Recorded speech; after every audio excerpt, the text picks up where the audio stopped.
I used to be a people pleaser, so now what? So this is actually a pretty timely video for today because I've been having to hold some boundaries in my parenting and my goings abouts of life. And so I think that I'd like to get into.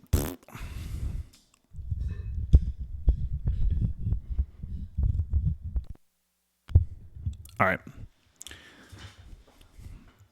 take two. I used to be a people pleaser, so now what? So I used to be a people pleaser. And I think that making the transition from being a people pleaser to being an authentic person can happen pretty quickly, but then there's also this residue of what life used to be like when you were a people pleaser and people getting used to you and or maybe not wanting to be around you. And I think my first big experience was when I left a job that I knew wasn't a good place for me to be, and I didn't even mean to do it on purpose. It happened that I ended up leaving, but I left way before I was ready. But after I left, I felt this like, whoa, like it was just like so much weight and so much just like ugh, grossness, like just coming off of me. And so, but that has moved into this code that I am using now to live by, like a code of values, ethics, not really, but it's like just a code to live by of, first of all, being present, being in the moment, focusing on what's happening right now. I think that's one of the biggest things that's helped me to understand that I was a people pleaser and how to stop doing it. So I'll get into that. I'm just going to go down the code for a minute. I am present. I am authentic. I am honest. I am vulnerable. I express myself clearly. And I am abundant. This is the code. This is the code that I live by. And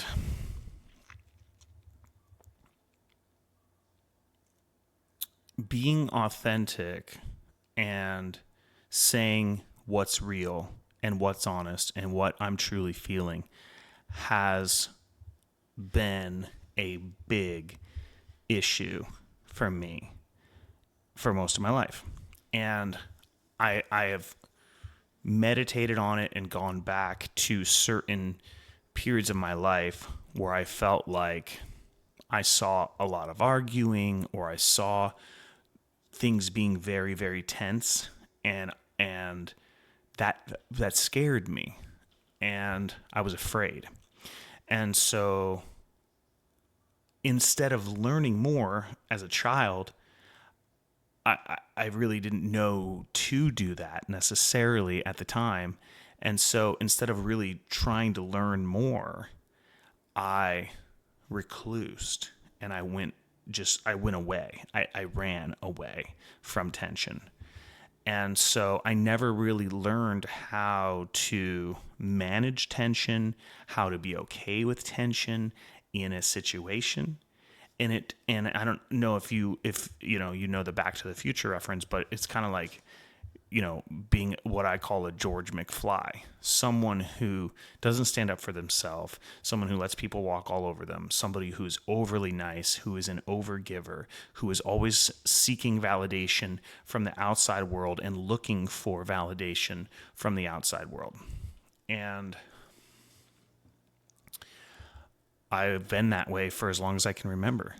Like, it's always made me feel good to get external validation and have people tell me like, hey, you are worthy, or have people like be upset with me and know that I had a part in pushing them there. which was also a really weird thing to wrestle with in my mind and in my heart as I've been like diving through all this stuff. And so how did I go from being people pleaser to being authentic? And I think it's not like a binary, right? It's a sliding scale. You can be some authentic, you can be some people pleaser, and you do some less and some more. And I'm doing less and less people pleasing and more being authentic. But I believe it's like a muscle. I believe it's just like any other thing that we practice. It's a muscle. You have to, get used to it. You have to try to make an effort to strengthen that muscle and connect those neurons so that you continue to learn how to do it more and get better at it. And so what did I do? Okay, so a lot of this I got from Aaron Doughty, I have to say. So big props to Aaron Doughty because I love the dude, and I think he is doing really great work. And so I want to boost him up any way that I can, and I want to give him credit where credit is due. So I watch a lot of his stuff, and I appreciate a lot of what I've learned from him because he's helped me learn how to live more authentically. And there's been so many things that I've learned from that. So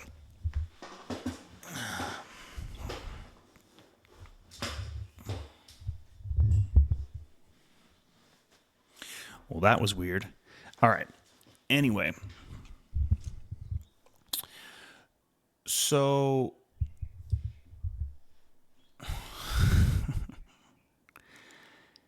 with being a people pleaser, the thing, like I said, was like really seeking external validation all the time. External validation,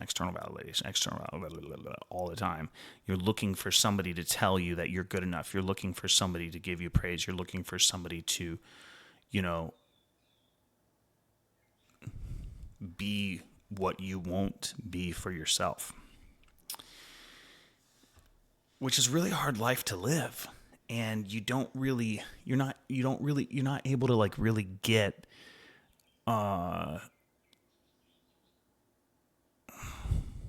not really able to get what you need in life because you're not being honest with yourself and you're not being honest with everything in your life. So, how did I start being authentic? Well, the first thing I started doing was practicing meditation, but even more so than that, one of the things that I learned from Aaron was creating space, not necessarily creating space, becoming aware of the space between your thoughts. I think that has been one of the things that has helped me the most is becoming aware of the space between my thoughts and being able to make that space greater and greater and greater and allow my thoughts to sort of pass by like clouds in the sky and not attach to them. And that helped me to learn that I'm not my thoughts. Like if I'm having a bad thought or if I'm having a bad feeling, I'm not my feelings. I am experiencing my feelings, or I might have a thought, but that doesn't mean that I am that. And so after learning that, and I think it was more of a review, honestly. I think I've learned it before, but I wasn't practicing it. And I forgot my power. I forgot, and I gave my power away.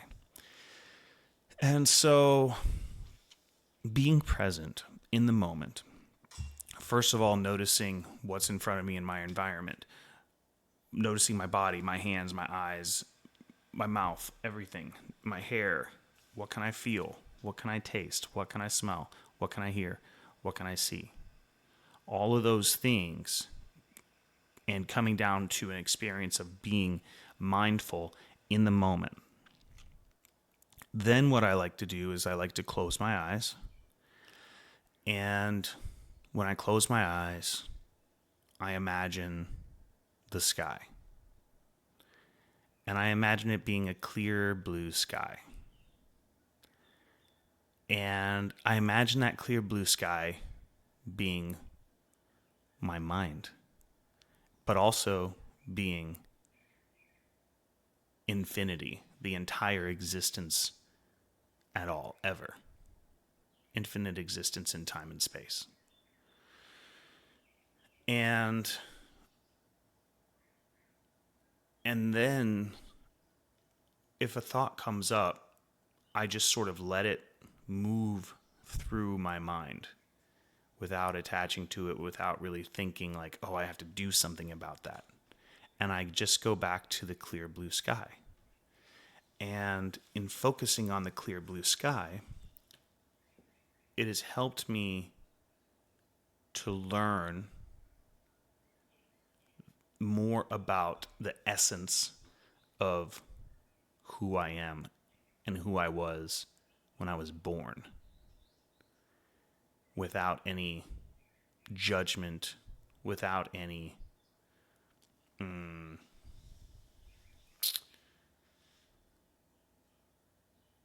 without any need of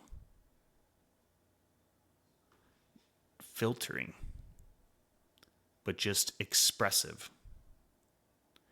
When you're born, you express your needs clearly, and most of the way you do that is by crying.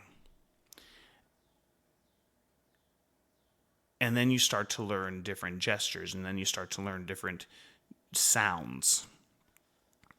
And you can start to get by in the world, and you start to learn boundaries. You start to learn you can touch some things, you can't touch some things. You can go some places, you can't go some places. Some things are safe, some things are not safe. And you start to learn how to maneuver in the world. And then there was a period of time in our lives where we have no control, basically. Where a lot of our decisions are made for us. Things like what we're going to eat, what we're going to wear, and where we're going to go, what we're going to do. And those become more and more shared experiences until all of a sudden we are making our own choices. But a lot of times when we go to start making our own choices, we are making choices in this way that we've been trained by the people who raised us and by our environment and by the media that we consumed, the things that we inputted into our brain with books and movies and music and other media. And we have lost that sort of childlike babiness of expressing ourselves authentically because we've been shushed. And so I think that that's natural. I don't think that that's bad. I think that that's part of life, because the family unit must move together. It must be able to coexist, And so not everybody's always going to be able to have what they want all the time, every time. And we have to learn how to maneuver in that group, in that community. So I think that's natural. At the same time,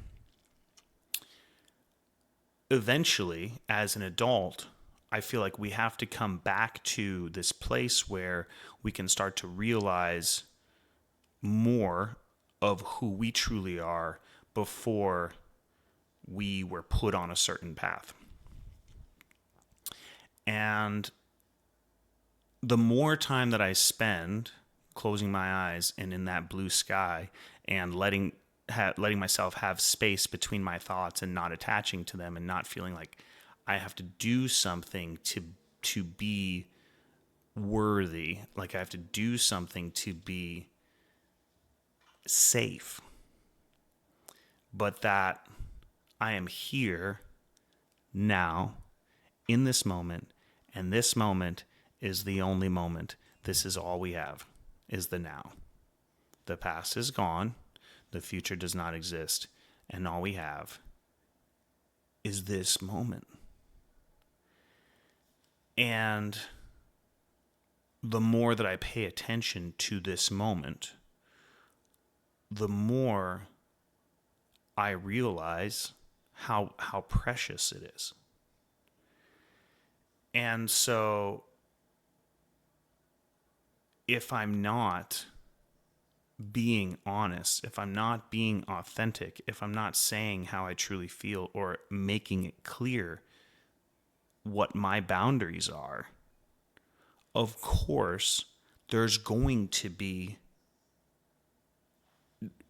dissonance is a word that comes to mind. There's going to be tension. There's going to be these inside of me, unfortunately, because as a people pleaser, I'm holding the tension that usually is external. I'm taking it upon myself because I don't want to feel it out there, because I want to be liked. So there's this, one of the parts about people pleasing is that I want to be liked. I want to be liked because I don't like myself enough. I'm not comfortable with expressing myself honestly and authentically, because in the past that has seemed like an unsafe situation because of tension. And so now, as I sit in the present and I realize that this moment is all that we have and it is precious, that how can I truly live a life that's truly fulfilling if I'm not being honest, if I'm not being authentic, if I'm doing things that are against my values, that are against my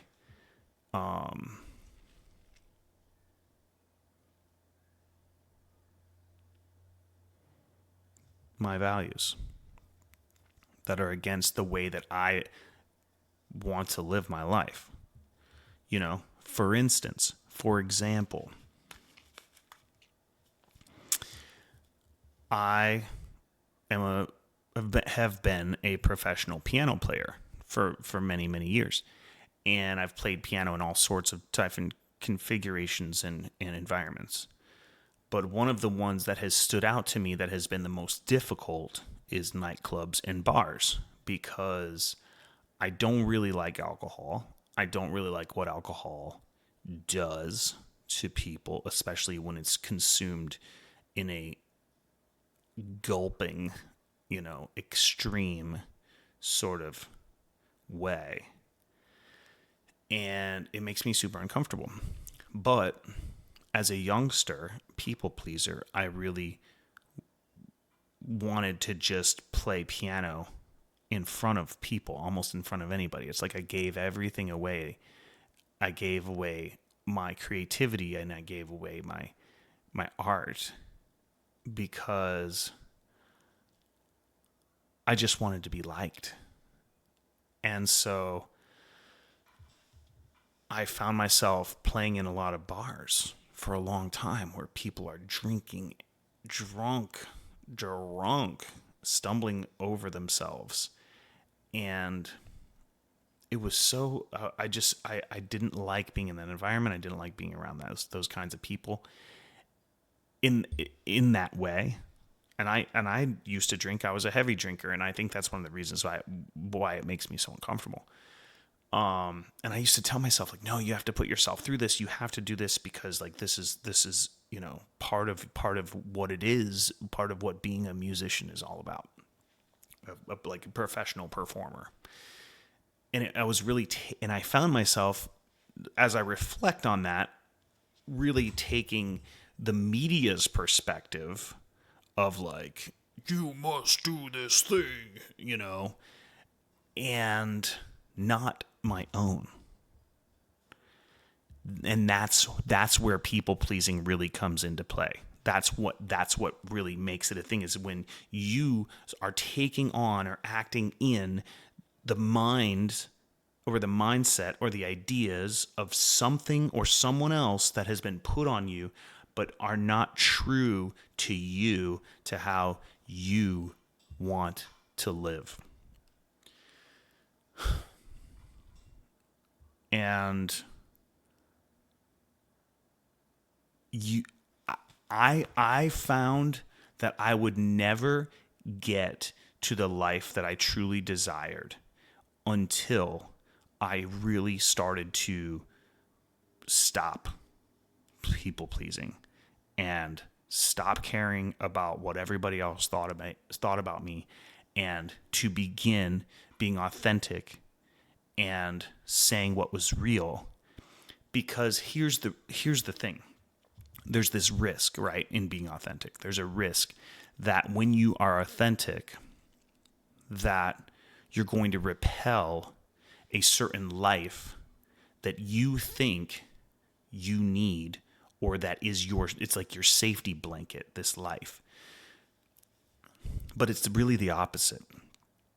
When you take the risk of being authentic, you create space and you start to attract the things that are true to you, because now you're on that frequency instead of dimming it or turning it off to be in another place where you are being out of safety and out of scarcity and out of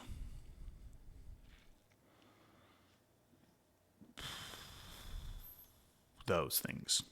Lack.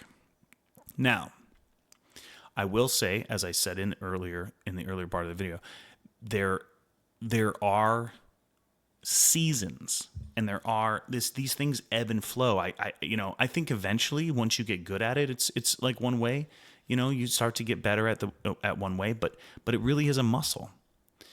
And so there are going to be times in your life where you find yourself in situations where you are like, you know what? Probably shouldn't have said yes to this. I probably should have stood in my power and not been afraid of turning this down or saying no. And the more you get good at that, the more you realize the opportunity that exists on the other side. And I think that is what I'm most excited about in being authentic and in not being a people pleaser. It's the things that you don't think about, it's the things that I wasn't thinking about that have come into my life that now I can see. For instance, now that I'm not pursuing playing in bars so much, and I have actually left the situation, I have found myself with opportunities to play in other environments that don't really bother me very much and are less stressful. And it really allows for this space and this new life to start to flow through. So, anyway, that's about all I've got today. And I am committed to a daily video. And I think sometimes they're going to be like, wow, and sometimes they're going to be like, chill. And I'm cool with that. I'm really doing this for my practice and for my documentation, and hope that it helps anyone. And so I'm excited for this journey. And I know some of these videos are going to be super just like, what the fuck is this guy talking about? But that I don't care. I don't freaking care. I'm so stoked about it. I'm just stoked about being here right now and sharing the things that have helped me in my life. That's what I want to do. I want to provide value by sharing the things that have helped me in my life. So I hope that this brings you some value into your life and allows you to be more authentic and less of a people pleaser. Peace.